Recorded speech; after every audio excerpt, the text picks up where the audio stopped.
I'm here at Sudeley Castle because essentially I'm returning some bones that I was asked to have a look at, just in case they might be medieval. They weren't, but I thought what a fantastic opportunity to talk to Derek Maddock, who is the archivist here at Sudeley, to find out a little bit about the history of the castle. So, Derek, so lovely to chat to you. Start us at the beginning. I know there's a long history here. There is a long history. We can claim 1,000 years of history on this site. 1,000 years of history. Where does that start? The first record we have is of Empress Goda, who is the daughter of Ethelred. And she married, and then her sons took over the castle, the de Sudeley family, the name that they adopted. And they carried through until they ran out of male heirs, so various John de Sudeleys, Ralph de Sudeleys. And then eventually one of the daughters had married into the Boteler family of Wem, and then it passed to the Botelers. So when was that? That would be sort of early 14s. And Ralph de Boteler, 1442, he was a huge builder. So we have the Dungeon Tower still left from that time, the North Tower, the church, all coming around that sort of time. So the bulk of the building was due to Boteler. Before that sort of time, it's more like a hunting lodge, pleasure palace, and so on. So the 1400s, it becomes this castle. Castle, perhaps not the right word, because it's in a bowl, it's not a defensive site. It's more of a pleasure palace, but they called it a castle for grandeur's sake. And windows glazed with beryl, for instance, apparently glistened over the Cotswolds and the light is right and so on. And this is where sort of lots of royal connections come in, don't they? Well, it starts with Eleanor Talbot. The Talbots were friends of the Botelers and Earl of Shrewsbury, good connection to make. And Eleanor Talbot married Ralph's son, Thomas. And apparently a love match, but no children were produced. And then Thomas Boteler was killed in one of the early skirmishes of the Wars of the Roses. Eleanor Boteler still got on very well with her father-in-law, stayed here much of the time, but apparently on a visit across to Norfolk, met the future Edward IV, who had the lovely chat-up line of, "If you go to bed with me, I'll marry you." In this case, she did, and he did marry her, and there was a witness who later became the Bishop of Bath and Wells. They, again, didn't have any children, and eventually she backed away from him, went into a convent, and he married again, and then produced the so-called princes in the Tower, Elizabeth of York and so on. But, of course, if he's still married to somebody else, the children would be not allowed to inherit the throne. Yeah. Which Richard III had found out, and he claimed that to claim the throne. And then when he was killed at the Battle of Bosworth, we've got Henry wanting to unify the two Yorkist Tudor families, destroys all copies of that, apart from one which was found later. So we've got Richard III claiming the throne, Henry VII removing this sort of claim to the throne by destroying these copies, so he can then marry Elizabeth of York. So this is our first major royal connection. You mentioned the bones earlier. There were stories that possibly the princes in the Tower had been moved out of London and killed at Sudeley. When we discovered sort of bones in the Victorian times, and also about 20 years ago when gardeners were discovering near the Dungeon Tower masses of bones, interest was piqued and we thought, might be worth investigating these bones because we'd like them to be of the princes in the Tower, please. Shame they weren't. No, sadly not from the right period. But it's really interesting because you must find bones quite often. I mean, this is a very, very old site. There's going to be bones. So where were these bones found? In the archivist's office. We're relatively close to the wonderfully named Dungeon Tower, which was a 1442 construction. There's no evidence of it at the moment, but there were oubliettes at the bottom. People lowered in. And when the Victorians rebuilt this tower, this is where the bones were claimed to have been found. The second set of bones were discovered just to the side of the Dungeon Tower, so all in this locality, all within about 20 metres of where we're sitting. It would just be nice if they were the prince's bones. Well, let's back up a bit, because actually, I mean, that is a really big turning point in history. This whole thing about how Edward IV was supposed to have been pre-contract, actually married Eleanor Butler. And there were rumours during the time of his reign that actually, he'd married Elizabeth Woodville, but that children would be illegitimate because he was already pre-contracted. So I hadn't realised that Sudeley Castle was this kind of centre point for this story because of Eleanor having been here. Edward himself didn't come here, but the castle was owned by Richard III, so we've got the royal connection there anyway. But according to the bishop, it was a definite marriage. He witnessed it. He was the actual officiating officer.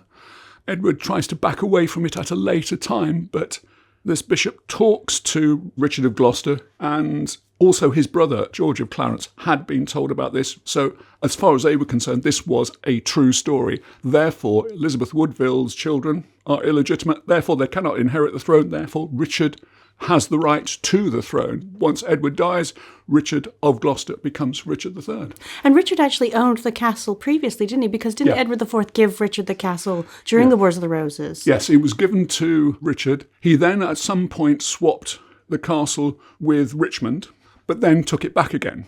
How often he came here, we've not got much evidence. Logically, he'd be here when the Battle of Tewkesbury was fought, because it's a relatively short distance across. The only thing I have in the archives, because the archives were largely destroyed in the Civil War time, is a bill for equivalent today of £3,000 worth of wine. So presumably you had a party here at some point.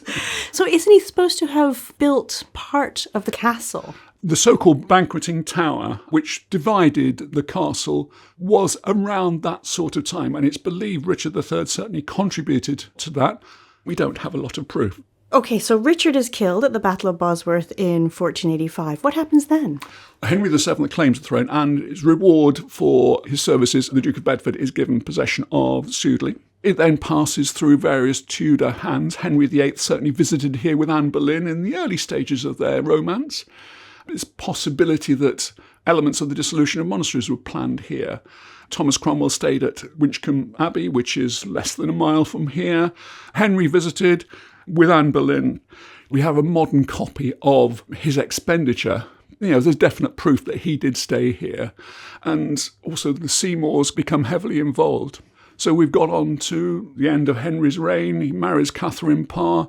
Everybody assumes that she was the nursemaid, but she was a religious reformer. She was the monarch when Henry was out of the country fighting, taught Elizabeth how to be queen effectively, got Mary back involved. So, Katherine Parr was rather a nice lady. She was a musician. She was a bit of a linguist. She was developing, along with Thomas Seymour, this Camelot idea almost, the alternative court in the country. She's away from the sickness of London. She's spending her time writing religious tracts. We have original copies of her books that she wrote, Lamentations of a Sinner, and she has one weakness, and that was that she loved Thomas Seymour. She had been married, first of all, with Edward Bruff. Then, when he dies, marries John Latimer, which brings her to court. She sees Thomas Seymour, falls madly in love, wants to marry him. Henry sees her, says, "No, you're going to marry me." But then he dies, the romance with Thomas Seymour starts again. They get married. As soon as she can prove she's not pregnant by Henry, effectively, they marry very early on in the period of mourning, which caused a bit of a scandal at court. And for the first time, she actually becomes pregnant as well. She's, age 36 at the time, so pregnant with Thomas Seymour's child.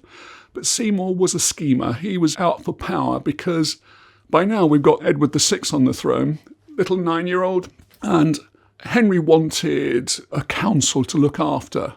Katherine Parr was on that council. Cranmer was on that council. Both Seymour uncles were on that council. But Edward Seymour, the older brother, hijacks and is the protector, effectively. Katherine Parr has a regular series of rows with Edward Seymour's wife. Yes, it was quite turbulent times. But she comes across here, away from London, wants to have the baby in seclusion and also in safety. And she has the future Queen Elizabeth I is here staying with her. And also Lady Jane Grey. And Catherine comes here pregnant and has a little girl in the Pleasance that was reserved for her. But unfortunately, as many women at that time did, dies within a matter of a week after the birth of the baby girl. And Seymour's reaction, "Baby girl, what use is that to me?" Oh. Yeah, nice man. We don't like this chap. We don't like Seymour, yes.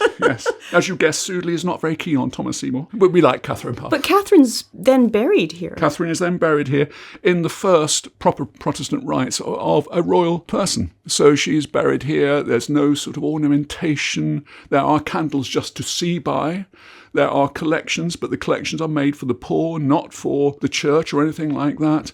There's not full details of the sermon, but Miles Coverdale, her almoner, and John Parkhurst, her priest, conduct the service.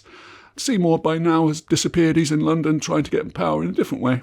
So what happens in the Tudor period? So I know Elizabeth I is supposed to have visited several times, isn't she? We've got Mary, who gives the control of Sudeley to the Bridges family and the First Lord Chandos. Apparently he had treated Lady Jane Grey very well at her execution.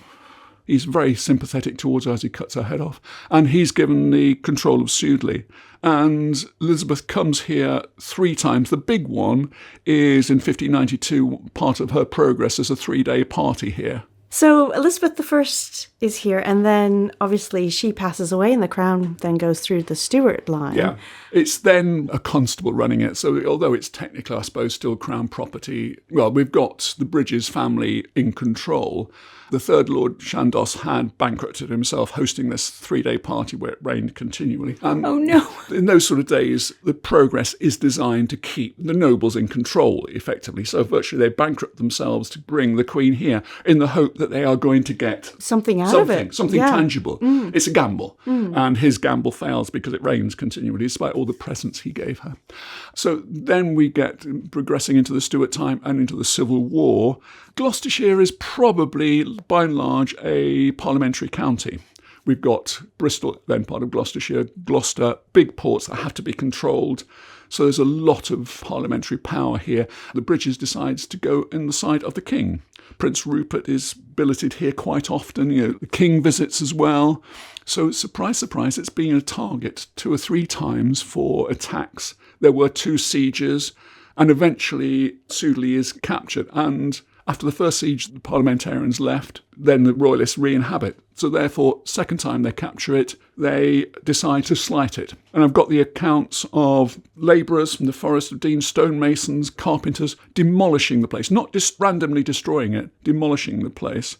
Even the church had the roof taken off, so there's no roof anywhere. It's all slighted. And for effectively 200-odd years, there's almost nothing here. You get a tenant farmer in the early 1800s.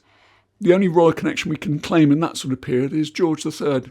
He visits quite regularly, and he apparently climbed one of the towers and tumbled down the spiral staircase. And Mrs. Cox, the stout housekeeper, as she's referred to at that sort of time, threw herself underneath him and saved his life. Oh, my goodness. And her nephew was rewarded with a commission in the Guards as a result. But it's a ruin nearly at this point. I mean, it's still inhabited. Inhabited, not really. It is a ruin. The estate is still being farmed. And in about the 1800s, the Bridges family still own it. Then it passes to the Duke of Buckingham through a marriage and elements like that. So it's still owned by Bridges, Pitt family, Buckingham's. The names are all sort of changing as to marriages and things like that. So the estate is still farmed.